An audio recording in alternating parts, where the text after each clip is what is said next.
You're fucking white male!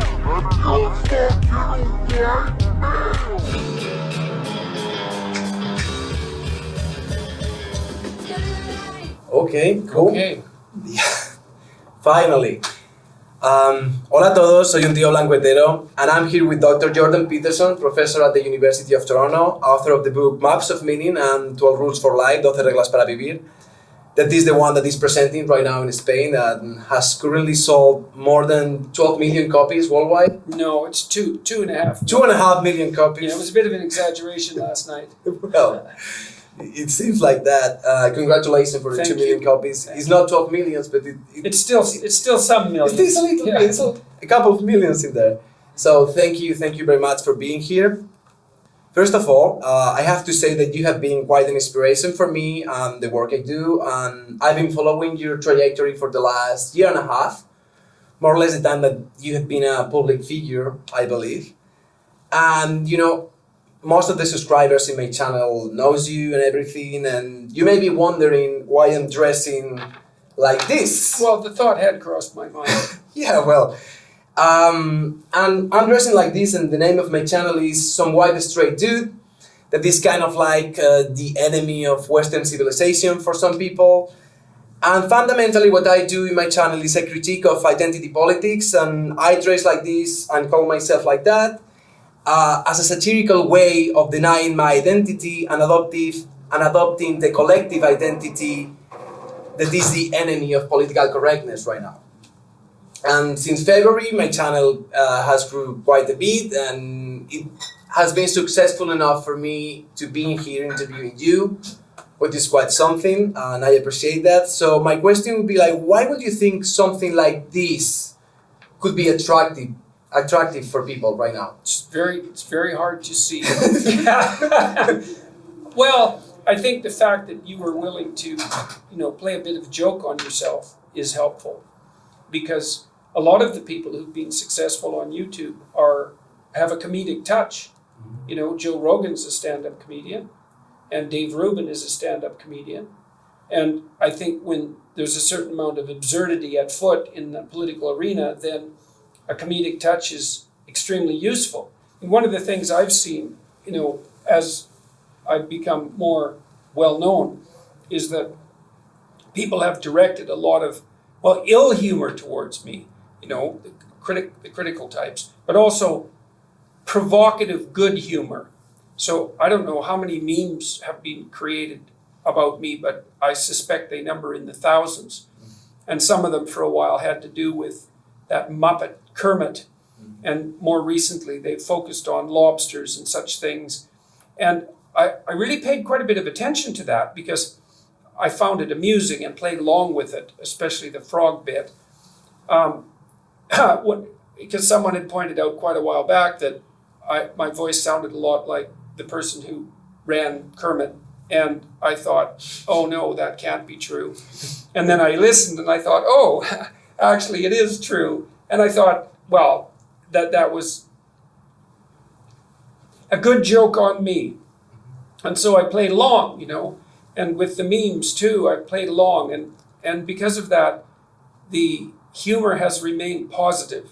It's useful to be able to take a joke at yourself, or just to take a joke. And I mean, you're obviously someone who's willing to play a little bit. And that's a good thing when things are serious and when political dialogue is polarizing. It's good to be able to play a little bit.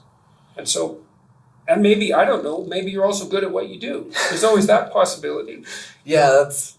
Why do you think you've become popular? Well, I'm talking about things that people in Spain were hungry for a long time, and there was almost no one in the political spectrum that was able to talk like that. And I quite believe that the performative side of this has been quite, like something that has helped me to grow a little bit too. I don't think it would have been the same effect if I was like use bald-faced or something like that. Right, so you've also been able to adopt a bit of a character. Yes. Yeah, well, Sargon of Akkad did that too in England, Mm-hmm. right? Because he's got this avatar that he uses. And so, Nietzsche said, great man is the actor of his own ideal. And so, you could put forward a fictional part of yourself and start to grow your character into that. And I mean, that's certainly the utility of drama, but maybe that's also the utility of a dramatic persona, which is what you've adopted. So, and play, it's through play that people discover new forms of being. I mean, it's certainly the case for children. They're always experimenting with who they could be through play. And to be able to extend that in adulthood is definitely to keep that childlike creativity, that generative part of you alive, and also to experiment with who you could be. Because, you could be more than you are, and part of the way you discover that is through play. Well, thank you for your answer. I'm going to study that when I get home. Now you have to think about that. Yeah. I'm going to listen to this but look, for hours. A lot of the best interviews I've had, I would say, certainly the most enjoyable ones, are with people who are good at playing. They're almost always comedians. We'll talk about something serious, they'll make some side crack that takes things off in a strange tangent, and it's much more enjoyable than the dead serious monotony of like the grinding conflict between political ideologies. I've seen that, and a lot of the interviews that I've seen that they made to you, and I think like they missed the point many times, that they try to attack you on some of your views, but it's like they're not listening to the big picture. And I watched the other day the interview with the GQ girl, and some there wasn't a lot of humor in that. It was not, for me it was kind of humoristic sometimes, like what is happening right here? But it was funny, it was entertaining to watch. And I think it was... She hated me on sight.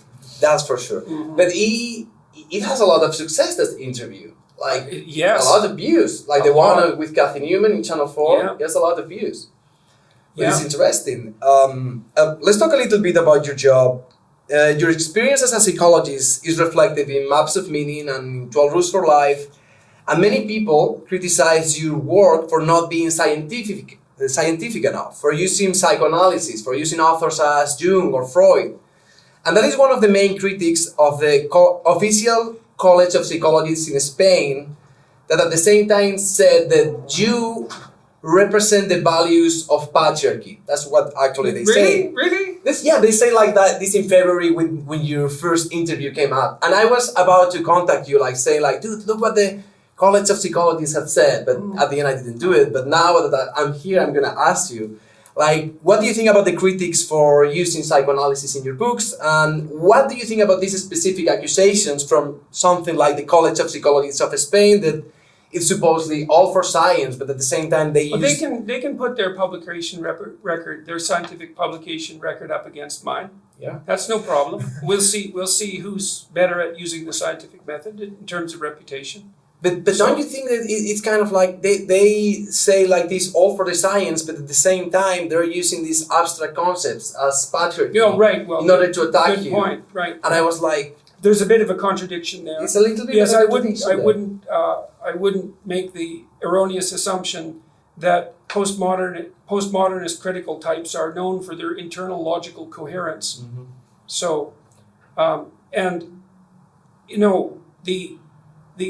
the technical approach I take from a scientific perspective, say within Maps of Meaning, is actually a well-documented technique in research psychology. Perhaps the people on the Spanish College of Psychologists know this, and perhaps they don't, but they should.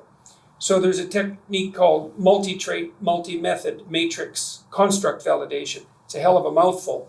But what it basically means is that if you want to establish the reality of a concept, like a hypothetical concept, like anxiety, let's say, then what you need to do to establish that it's real, like a scientific object is real, then you have to be able to measure it in multiple unrelated ways. So, for example, if I wanted to decide whether anxiety was a concept that had scientific validity, I might want to measure it physiologically. I might want to measure it in terms of self-report. I might want to measure it in terms of behavioral observation. I might want to measure it by observing the way that your emotional display on your face alters. I might want to measure it neurochemically. And then if all those different measurement techniques converge, then you assume that there's something real there. it's kind of what you do with your own senses, right? There's a reason you have 5 senses. And the reason is because 4 senses aren't enough to be sure that something's real. And even 5 isn't quite enough because you often ask other people, right? But so you want to localize the concept using multiple techniques. And so in Maps of Meaning, for example, I use psychoanalytic concepts, but I also use behavioral concepts drawn from the animal experimental literature, which I happen to know quite well.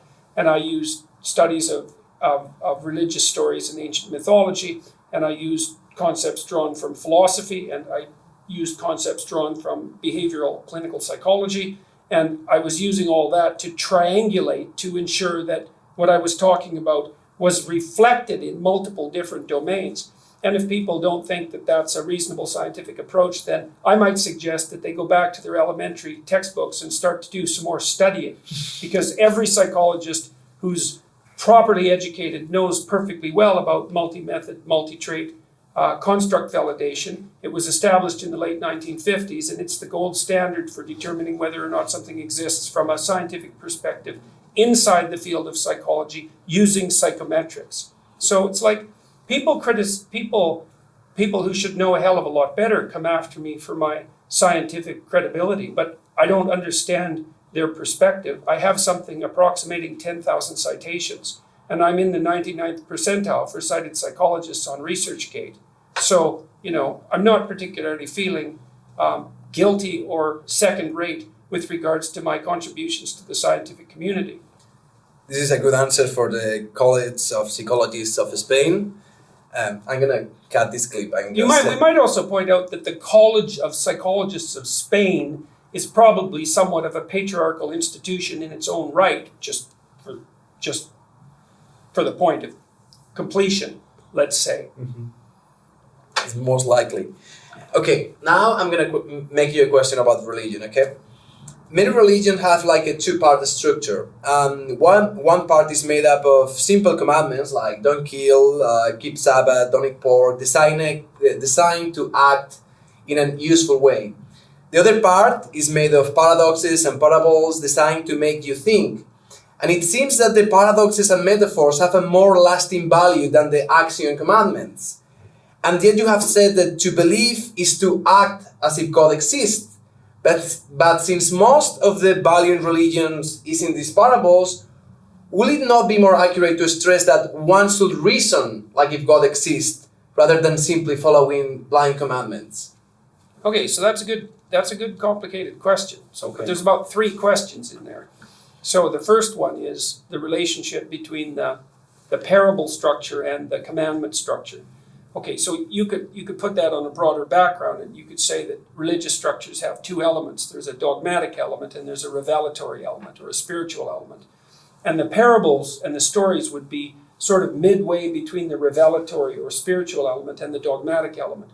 Now you need that entire structure, because if you have a revelation, let's say, and you can't transform it into a story and then into a set of guidelines for action, then it remains so unattached from reality that it doesn't produce any change in your life. Okay. So, and so you have to concretize the spiritual in order to actualize it. And now, it's also worth pointing out that conservative political types tilt more towards the dogmatic instantiation of religious structures, and liberal political types more towards the spiritual instantiation.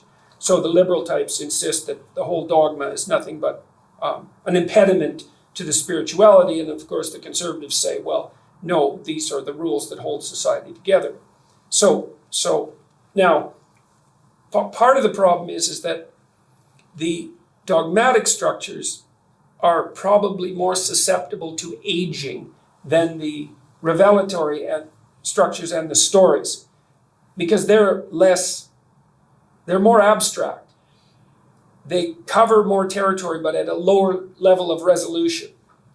And so the dogmatic structures may have to be updated. You see that reflected, for example, at least to some degree, in the prophetic tradition in the Old Testament, where prophets come up and criticize the current structure of the social world and demand that it be updated. And you see the same thing happening on a larger scale from the biblical perspective when Christ criticizes the current religious structure that obtained at his time.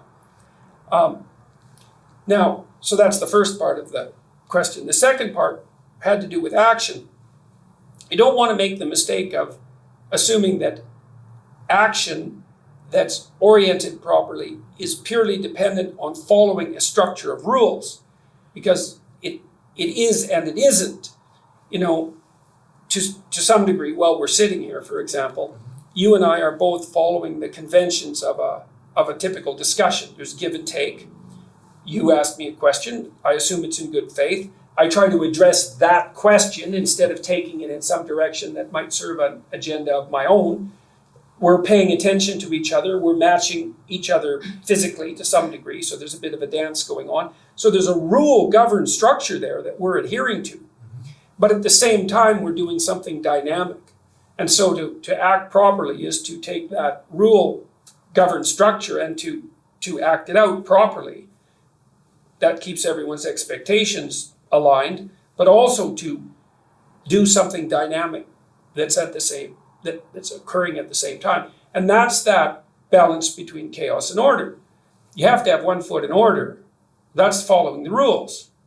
And maybe, like, you know, the more playful we got in this conversation, the more we might be willing to break the rules, you know, but we would also be doing that in a way where we were negotiating new rules at the same time, because otherwise it wouldn't be fun for both of us, right?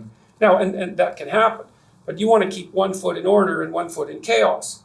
And so it's not to act, say, as if God exists, isn't to blindly follow a set of rules that are cast in stone. I mean, that's why 12 Rules for Life, at least in part, is kind of a paradoxical book, because there are rules. Mm-hmm. And so you say, well, follow the rules. But the basic rule of the book is no, exist on the border between chaos and order. And that's a funny rule, because it's a rule the rule is that you should transcend the rule at the same time that you're following it. And so I don't know if that's a rule. It's something other than a rule. So there's a joke in it, you know, like an ironic joke. Now, having said that, if you're not following any rules, well, that's not good. That's just pure chaos. And so a first step might easily be, well, adopt a rigid structure and adhere to it, because at least you can discipline yourself that way. And then maybe you can start to play. You know, and you know that because let's say you want to learn to play the guitar. It's like, you're not going to pick it up and be Jimmy Page, you know. You're going to be some clunk who can't play the guitar. And so there's a bunch of rules you're going to have to learn, and that's pretty painful, and it's not very creative. But once you do follow the rules, then you can start to play. And then you've got the rules, but you transcend them at the same time. And then you're making music, and people love that because, well, there's the rules, but there's you transcending them at the same time. And so that's the right way to conduct yourself, if you can manage it. Okay, thank you for the answer. I want to bring the conversation a little bit of what is happening in Spain right now, and I'm gonna try to make you like three questions related to the actual social status that we have in Spain.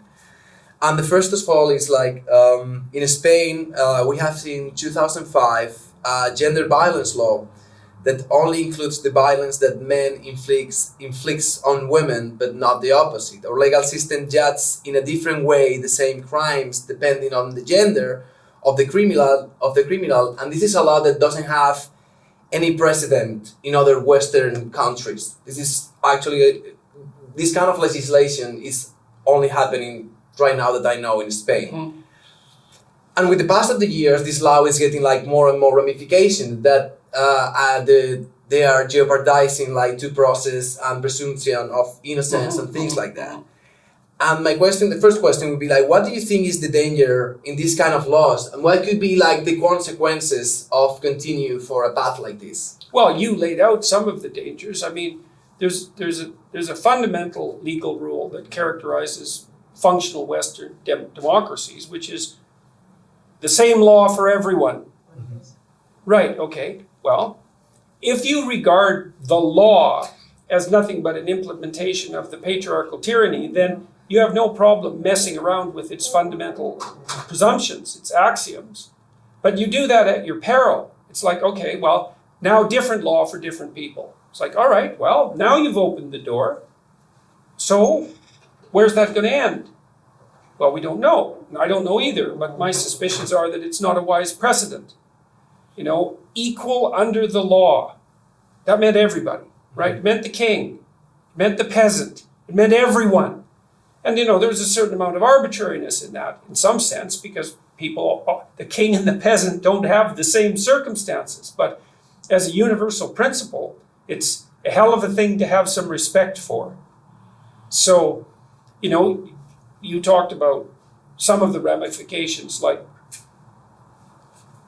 some play in the idea of presumption of innocence. Well, we're seeing that happening in North America too, where a group of critical legal scholars who are basically radical feminist types, generally speaking, and who believe that English common law is a patriarchal structure, are pushing for preponderance of evidence standards, for example, and wiping out a lot of the classic protections, for example, that the accused has in sexual harassment cases. It's like, well, it's not surprising given the initial doctrine, but these are very functional legal systems. And they're the most functional, especially English common law, because it evolved rather than being created. It evolved piecemeal, carefully, one step at a time. It's a remarkable achievement. And to play around with that because of your ideological presumptions is arrogant beyond comprehension, in my estimation. And so it's a cure that's likely to cause a lot more harm than good. So you're going to violate. What happens when you violate that presumption? What does that open the door to? Well, I guess you guys are going to find out. Yeah, we're going to find out. And it seems, for example, when you talk about sexual harassment in the United States, it seems like I read in this article that in this university, these sexual harassment laws have been used to take down a kind of feminist teacher who was a woman who was accused by one of their old students. And that something similar happens with Asia Argento, when this kid accused her of harassing him when like the 7 actress. 6 years. Yeah, the actress. Yeah. Yeah, well, you know, be careful. I just wrote the foreword to Alexander Solzhenitsyn's Gulag Archipelago, the 50th anniversary version, the abridged version that was published in England on November 2nd. And I wrote about this guy named Latsis. Mm-hmm. And he wrote for a magazine called Red Terror. And this was when the Russian Revolution was raging. And he said, when you're interrogating someone, don't bother with the niceties of individual innocence or guilt or any of those bourgeois presuppositions. The only thing that matters is, well, what class is he? What's his economic background? What's his group identity? And you determine whether he's an enemy of the state on that basis and no else. That's the essence of Red Terror. That's the statement. Well, he was executed by the Stalinists not very many years later. And someone just sent me, they say, I didn't know that when I wrote that piece. Someone just sent me that, a scholar who knew about this particular person. And I thought, well, you stand up on a chair and you put a noose around your own neck, and then someone comes along and kicks the chair out from underneath you, and you curse fate. It's like, be careful what laws you produce, because they will definitely tangle you up in them. If they're bad laws, they will tangle you up in them just like they tangle up everyone else. Mm-hmm. So this part of what I was objecting to in Canada when the transgender law, Bill C-16, came thundering forward, a compelled speech law which required people to use certain forms of address, which was an unprecedented move in English common law. Along with that came a doctrine that was written into the law that sex, biological sex, gender identity, gender expression, and sexual preference varied independently, which they don't, and that they're socially constructed, which they aren't. Now, they're socially constructed in part, and they have slight independence, but not much, and obviously because most people of a given biological sex act out the social roles associated, or the roles associated with that sex, some of which are social and some of which aren't. So that's 99.97% of people, by the way. And then of that majority who are a biological sex and act in the manner that would be indicative of that, 95 to 98% of them are heterosexual, and the vast majority of them dress in accordance with their role. So they're not independent at all. Gender expression, though. Yeah. Well, they're not socially constructed. Okay, well, let's say they are. But I told the Canadian Senate, look, do you understand that this law that you just drafted is making exactly the same claim as the right-wing fundamentalist Christians were making about homosexuals throughout the first half of the 20th century, when they said it was a learned behavior and could be unlearned, socially constructed. Well then it's learned. Okay, it's learned. Then it can be unlearned. So why not treat it? Well, they just waved their hands. It's like, well, they had no answer for that. That's not going to happen. Oh yeah, right, it's not going to happen. Well, of course, because none of the unintended consequences of your foolish laws ever unfold. Like, a law is a very strange thing because it's a set of presuppositions that are launched into a pre-existing system, and it ramifies throughout the whole system. There's no controlling it. Like, it has an intrinsic logic, and in fact, it has the logic of the philosophy that generated the wording. And that unfolds, and it's going to unfold in ways that, if it's incoherent and factually false, it's going to unfold in ways that are not going to serve your interests, even if you happen to be the person who produced the law. You have done it from a compassionate perspective. Yeah, sure, I know. And we know how compassionate everyone is who produces these sorts of doctrines, because they're elevated somehow ethically above everyone else, at least in their own opinion. Well, you're gonna love the next question, because this one caused quite a harsh for me. In the north of Spain has appeared like an educational plan for kids that has been approved by the regional government. And one of the premises of this plan is that women are not yet fully developed citizens. And the plan openly addressed transforming the kids into active subjects that are capable of identifying oppression on an intersectional level. And in fact, one of the authors of reference for this plan was Angela Davis, and they say like, well, she invented intersectionality and she's one of our reference for this plan. And one of the most controversial things about this plan, and I wanted to know your specific opinion about this, is like, they introduce erotic games for children from 0 to 6 years old in order to make them understand sexuality in a non-patriarchal or toxic way. So what do you think about this, and what could be the motivation behind something like this? There's no limit to what ideologues are willing to sacrifice to their ideology. And that obviously includes children. So my response to that would be, I wouldn't send my child to a school like that under pain of legal persecution. There's no excuse for it.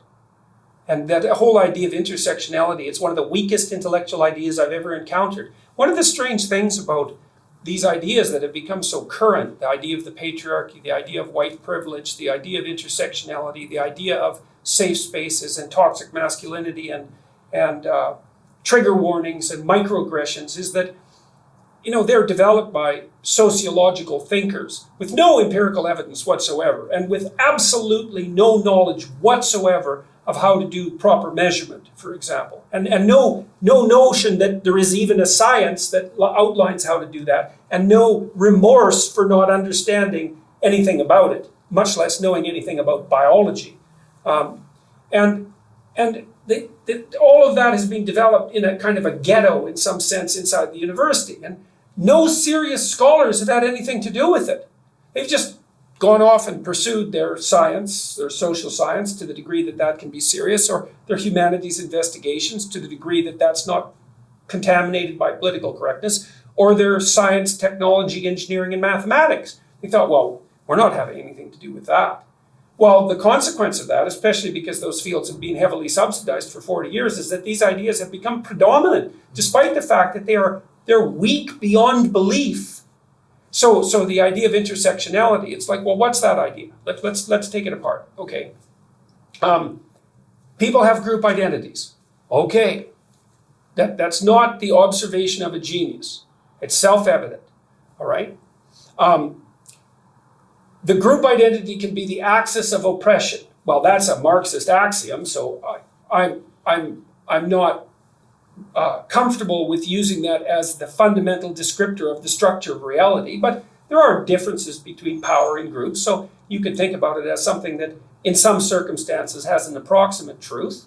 Next observation. People have more than one group identity. Well, yes, clearly.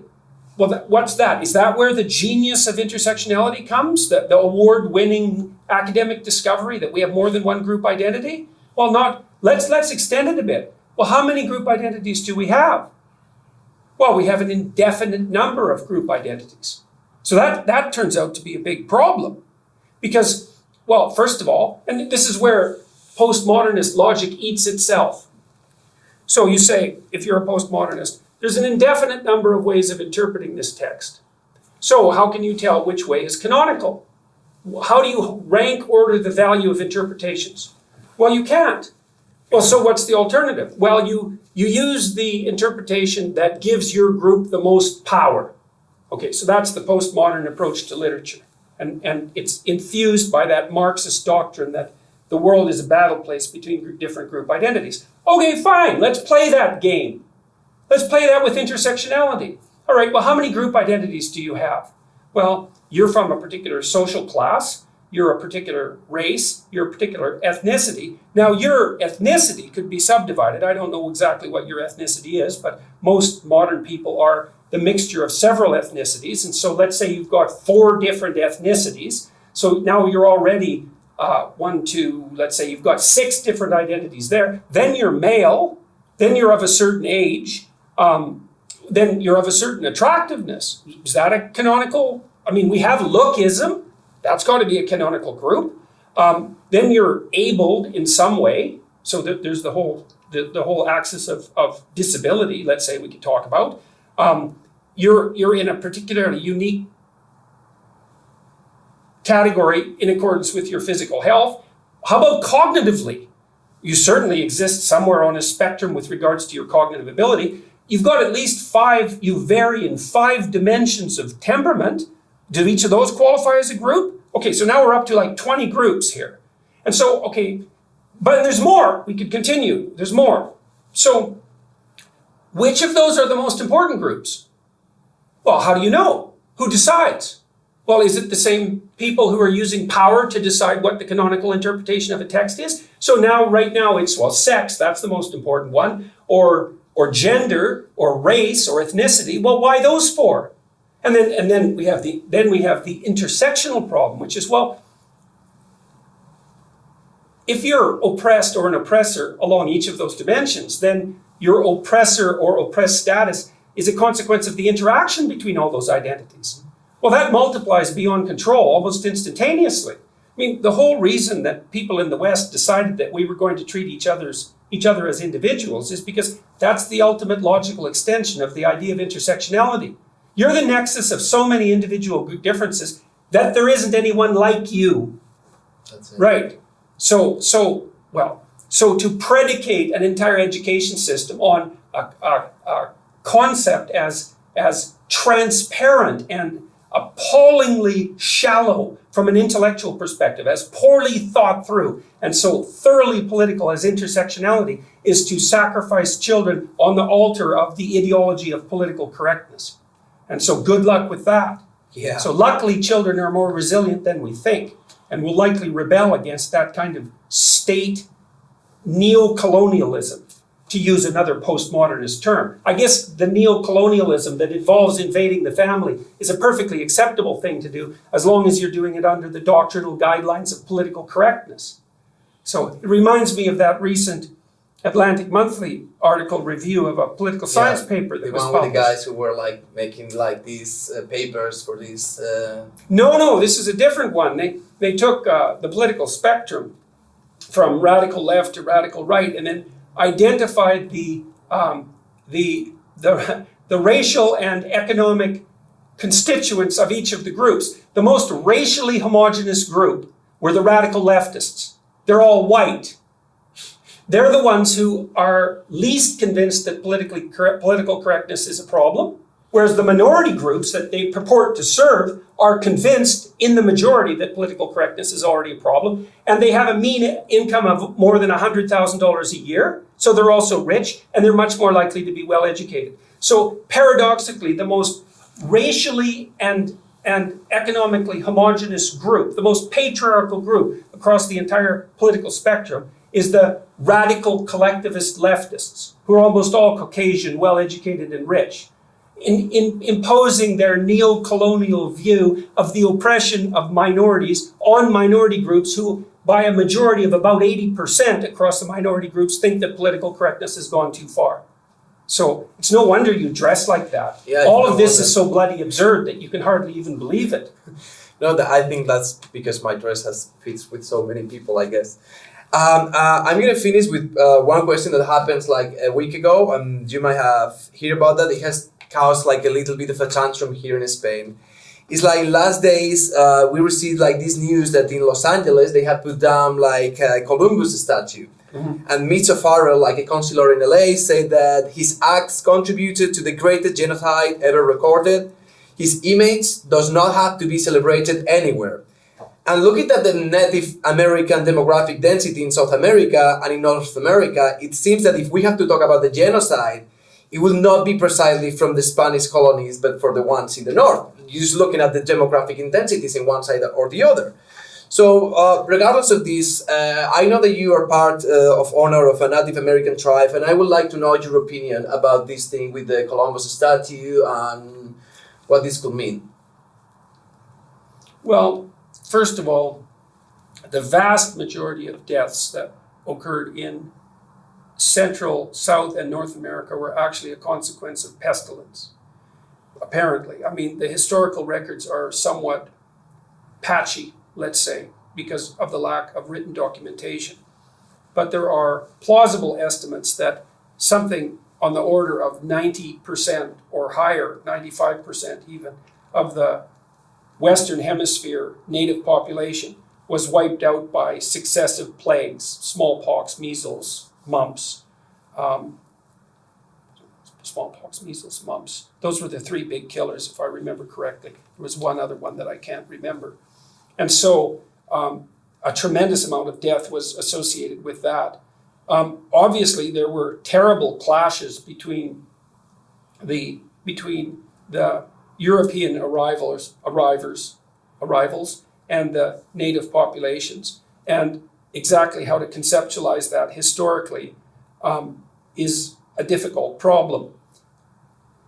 The problem with the situation that you're describing is that, to me, it's just another manifestation of this same underlying political correctness, which is the overarching assumption that everything that characterizes the West is a consequence of tyrannical patriarchy, and it's another instance of a one-size-fits-all solution to every possible problem. So I don't know how to address these sorts of things in the fullest possible sense, because I don't know how to make sense of the catastrophe of the meeting of different groups. Many people in South America in particular, for what it's worth, are mixed race people. It's like, so what do we make of that exactly? I mean, their very existence is dependent on the coexistence of Europeans and natives. So now, if they identify as native, despite the fact that they have European parentage, then I don't understand exactly the logic in that. We don't know what to do about that mixing. But pushing forward a politically correct agenda under the guise of addressing it is only helpful to the people who want to push forward the politically correct agenda, and not helpful at all, in my estimation, to resolving the problem of what to do about the remaining consequences of that long-term intermingling of the cultures. Mm-hmm. So we'll keep with that. I know you have like a very huge agenda right now, like you come from several interviews. I went to see you at Oxford, so I know like you have been like traveling like crazy. And I know that you don't have more time, so just gonna tell you like thank you so much. Like you have been like a great inspiration, like not only for me, but I know like for many boys and girls that they're looking for a path of responsibility that can give them like some meaning in their lives.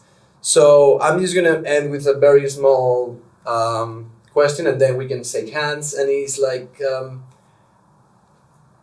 what do you expect?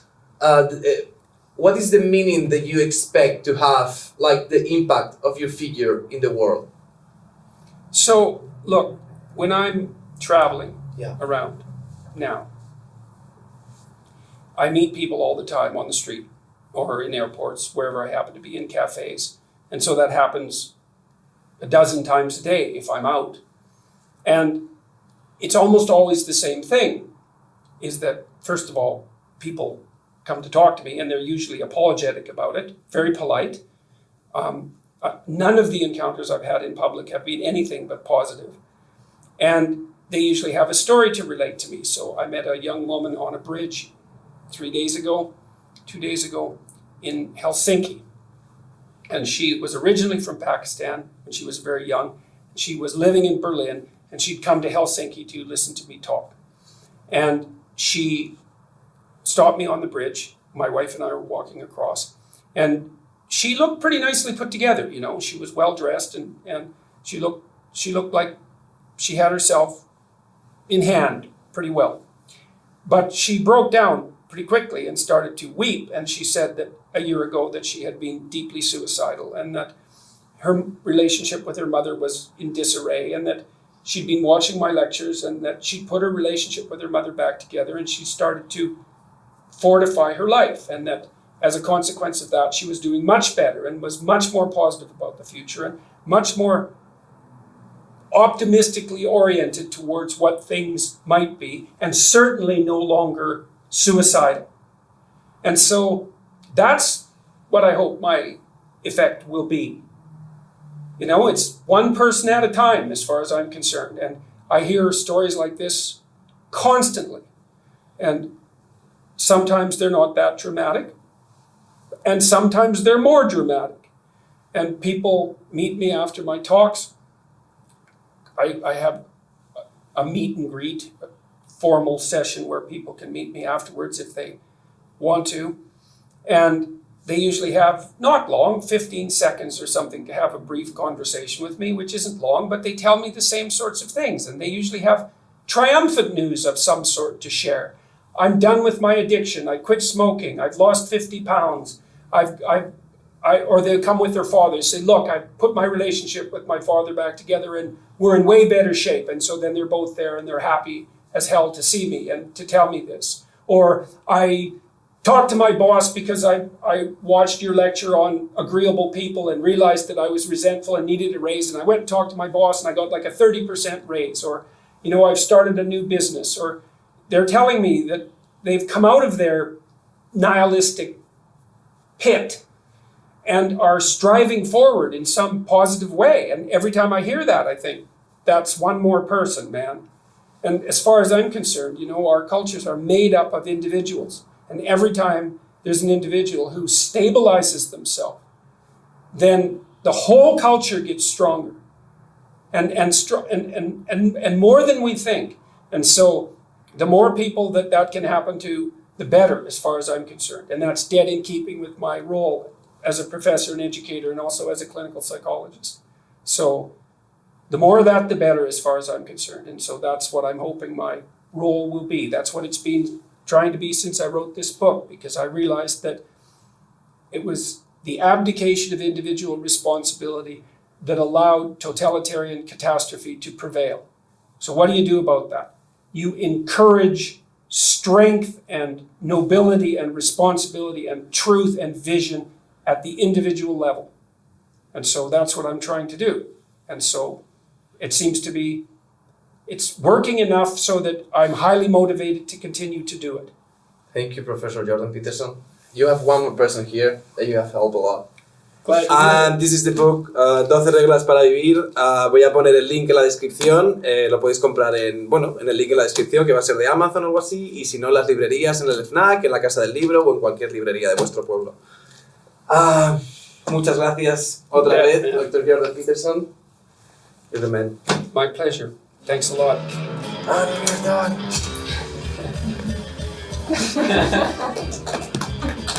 Good work, man. Oh, man. See, now that's why YouTube is stomping the classic media. Right, because you can't get a conversation like that in a regulated form.